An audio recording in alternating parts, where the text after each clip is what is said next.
Et bonjour à tous et bienvenue dans cette vidéo d'Halloween.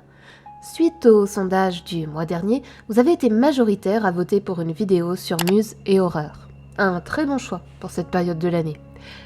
J'en profite pour rappeler que si vous ne voulez pas manquer les sondages et discuter autour d'idées de vidéos pour le jeu de rôle solo, pensez à vous abonner afin de ne rien rater. Alors attention, cette vidéo contiendra probablement des éléments sensibles et horrifiques.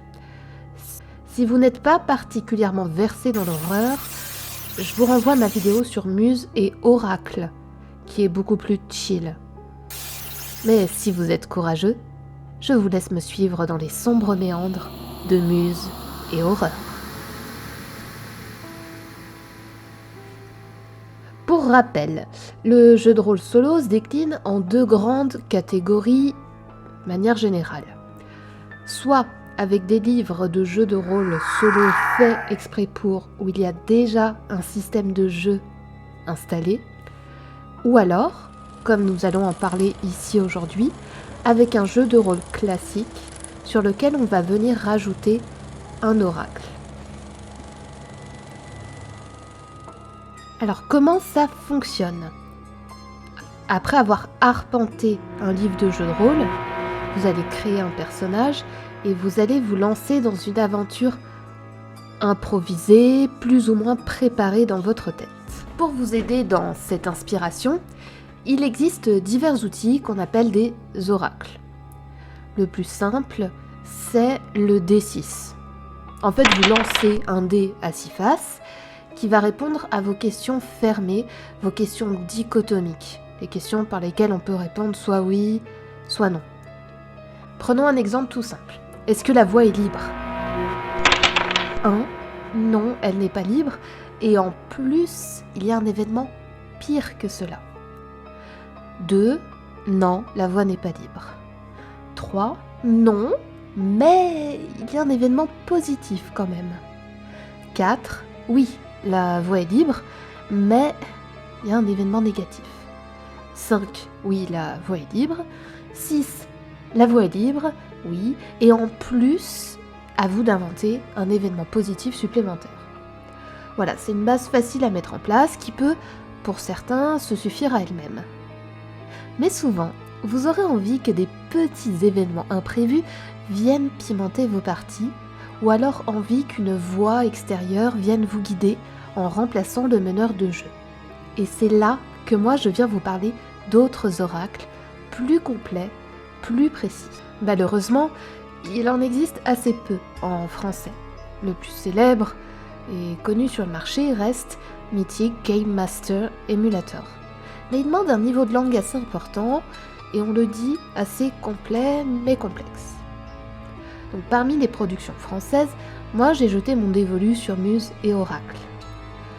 C'est un système sous forme de jeu de cartes qui est fait humain par un auteur de jeu de rôle qui possède déjà une solide expérience. Il s'agit de Saladin ou de Pierre Gavard-Colony. Il est très discret sur les réseaux, mais il n'en est pas à son coup d'essai. Et il propose même également un manuel du jeu de rôle solo.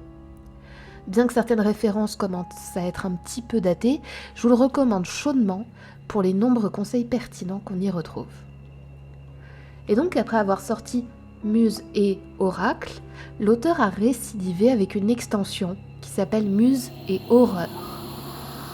Le système reste inchangé, si vous le connaissez déjà, et on peut jouer avec l'un ou l'autre des decks de cartes, ou encore mélanger les deux à sa convenance. Les cartes sont quasiment aussi nombreuses, 140 pour le premier et 100 pour Muse et Horreur, et elles sont tout autant fournies en informations. En fait, il n'y a que la thématique et le visuel qui varient. Je vous mettrai tout de même en garde sur le mot « horreur » qui ici prend vraiment tout son sens, avec des propositions pour un public averti, je dirais qu'on est sur du Peggy 16. Mais bon, vous attendiez à quoi aussi avec un nom pareil ? Et donc il y a quoi sur les cartes ? Voilà, donc là je vous montre le mode d'emploi. Ici c'est pour savoir comment lire la carte. Pas de panique, je sais que ça fait beaucoup d'informations, mais voyez ça plutôt comme une super opportunité. c'est bien plus fourni qu'une carte sur laquelle il n'y aurait qu'une seule information très directive. Là, vous avez tout. Alors évidemment, ça implique de savoir ce qu'on cherche. Donc il faut formuler une question avant de tirer la carte pour que ça fonctionne. Et si vous lisez le petit manuel qui accompagne le jeu de base, vous verrez qu'il existe plein de règles, mais qu'il n'y a pas besoin de toutes les suivre à la lettre. Ce que je vais vous montrer aujourd'hui, c'est une manière, la mienne, plutôt simple, de s'approprier le jeu et de continuer en même temps de stimuler son imagination. Allez, on fait un petit exemple. Imaginons, vous avez 9 ans, vous êtes au fond de votre lit, c'est la nuit, il pleut dehors. Soudain, vous sentez une présence dans votre chambre.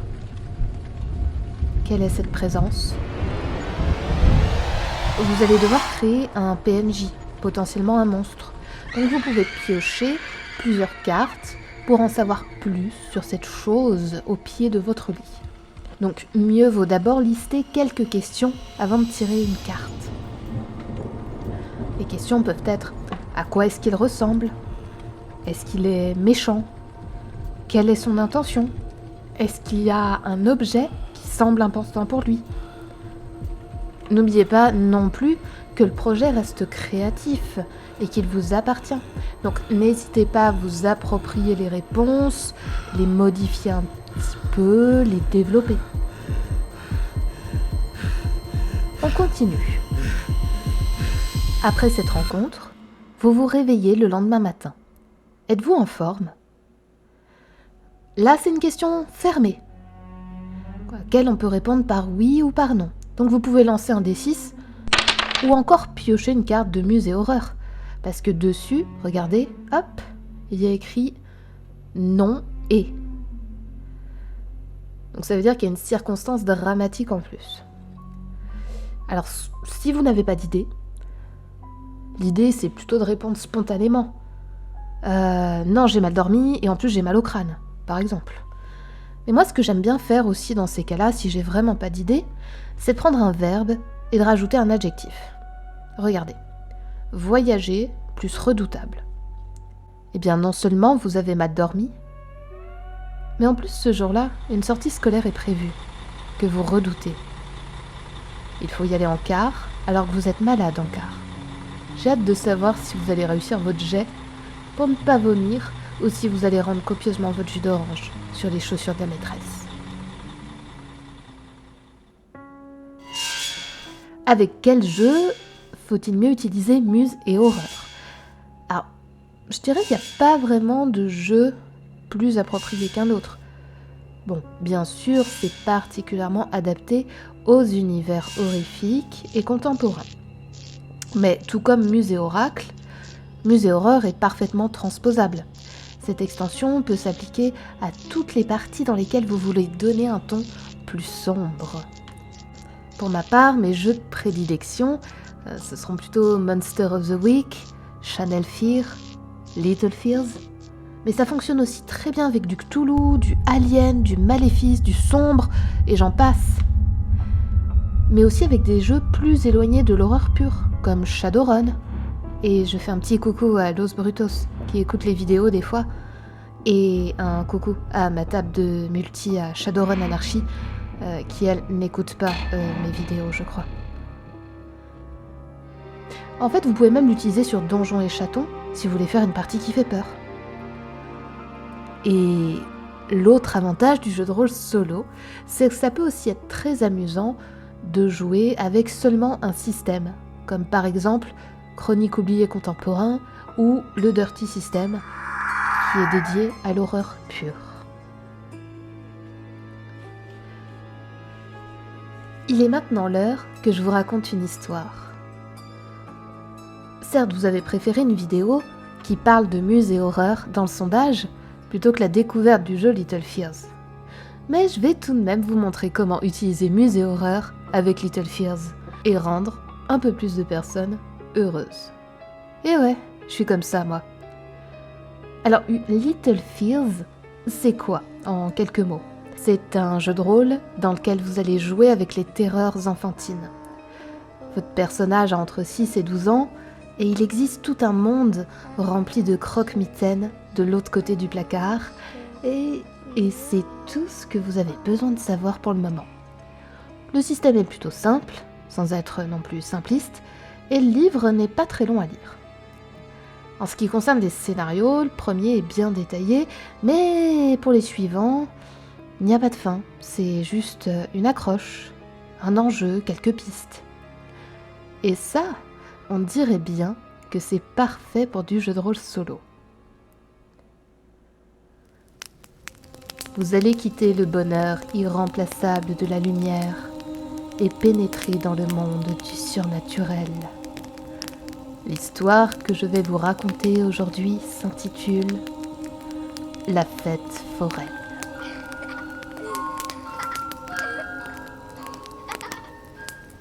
Alors ne bougez pas, je vais vous lire l'accroche tout de même. Ah, le 6 juin. Il s'agit sûrement du meilleur jour de l'année pour les élèves de l'école primaire de Parbrouki. Après tout, c'est le dernier jour de classe. Et si l'on peut bien sûr s'attendre à ce que les enfants soient particulièrement excités en cette journée, ceux de la classe de Mademoiselle Applewood paraissent encore plus énervés que tous leurs autres camarades. Cette année, leur ville accueille la célèbre fête foraine de Glenville pour la première fois. Et Mademoiselle Applewood a pensé que ce serait une merveilleuse idée d'emmener tous ces gosses, du moins ceux ayant obtenu l'autorisation écrite de leurs parents, à cette grande fête, en ce jour si particulier. Aussi, à 10h pile, les enfants et leurs institutrices montent à bord du bus jaune qui les dépose au bout de 10 minutes, en bas de Middleburg Road, sur le champ où se déroulent les festivités. On rassemble les 16 enfants en groupe de 4 à l'entrée, chacun recevant des instructions bien précises pour ne pas se perdre et veiller sur ses camarades. Mademoiselle Applewood les informe qu'ils doivent être de retour à cet endroit à 14h au plus tard. 14h05, 3 des groupes sont déjà dans le bus. Mademoiselle Applewood attend encore 10 minutes et, ne les voyant toujours pas arriver, elle décide de partir à leur recherche. Secondée par les agents de sécurité du lieu, elle parcourt toute la fête foraine. Mais au bout d'une demi-heure, toujours aucune trace des enfants. Bien, voilà le contexte. Pour ma part, en tant que joueuse solo, je vais adapter de façon simple et dire que je suis seule. Ça m'évitera d'avoir à gérer 3 autres enfants PJ, personnages joueurs. Là, je vous montre la fiche de personnage une fois qu'elle est terminée, juste pour que vous ayez un petit aperçu. Et cette deuxième page, c'est plutôt pour le background et pour souder le petit groupe de joueurs. Mais ici, ça va pas trop me servir. Je vais choisir un des 3 embranchements possibles du scénario afin de m'aider à démarrer. Et je vais revenir quelques instants juste avant ma disparition dans la fête foraine. J'aurais dû rester avec le groupe, mais j'avais pas envie de faire la même attraction qu'eux. Puis ils m'ont énervé, alors j'ai choisi d'aller seule au chaudron du diable. Les autres, ils ont dit que c'était nul et que c'était pour les bébés. Avant d'entrer dans l'attraction, alors que je marche seule, la mine boudeuse, un clown m'interpelle. Il a l'air gentil, il m'offre même un ballon jaune en forme de chien pour me consoler. Puis il ajoute « Le chaudron du diable est la meilleure attraction de la fête foraine. Je parie que t'es la seule de ta classe assez courageuse pour entrer à l'intérieur. Je te jure que tu te souviendras de cette visite toute ta vie. » J'entre donc avec un petit groupe de personnes que je connais pas et je m'assois. La salle est ronde, les murs sont peints avec des flammes, comme l'intérieur d'un chaudron. La salle, les chaises se secouent dans toutes les directions et un écran projette des images comme si on allait être cuit dans un chaudron. Des gens crient, d'autres rigolent. Puis enfin le sol s'ouvre, la tour de rôle sous nos pieds, et chacun glisse dans un toboggan pour descendre. J'arrive en bas, les yeux fermés en rigolant, les bras en croix sur la poitrine. J'ai déjà envie de refaire un tour. Je me redresse pour remercier le clown et recommencer à faire la queue.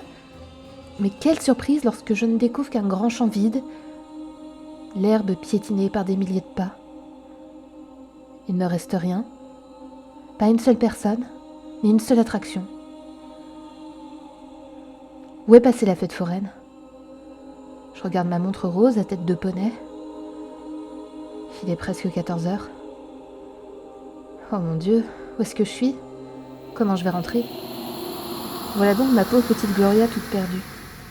J'imagine qu'elle va chercher une présence, essayer de voir s'il y a quelqu'un. Donc je vais lancer un D6 pour savoir s'il y a quelqu'un, et je fais 5, c'est un oui. Je vais tirer une carte de musée horreur, donc c'est pas dit qu'elle trouve quelqu'un de très sympathique. Et je vais regarder à quoi il ressemble, et j'obtiens ivrogne plus marionnette. Ah, je sais, ne m'en dites pas plus. Au loin, j'aperçois une silhouette maigre, un peu voûtée, celle d'un homme. Il est assis sur une caisse en bois et semble tenir quelque chose dans sa main. Je m'avance pour lui parler. Quelques bouteilles en verre vide traînent devant lui, et une odeur désagréable émane de sa personne. Il est rachitique, le teint jaune et le nez tout rouge. Dans ses mains, il agite un cadre en bois duquel pendent des ficelles et où une marionnette est accrochée. C'est un simple pantin de bois, sans expression, sans vêtements, sans cheveux et sans couleur. « Bonjour, monsieur. Je suis perdue. Vous voulez bien m'aider ?» L'homme ne répond pas. Il ne me regarde même pas, tête baissée vers la marionnette, qui fait un signe pour que je m'approche d'elle. Je m'assois par terre et répète ma question au petit pantin. « Tu es perdu ? Quel dommage. Finalement, nous sommes un peu tous perdus quelque part. Regarde ce bon à rien, cet idiot qui tire mes ficelles. Il a l'esprit rongé par l'alcool. Si tu fais quelque chose pour moi, peut-être que j'accepterai de t'aider. »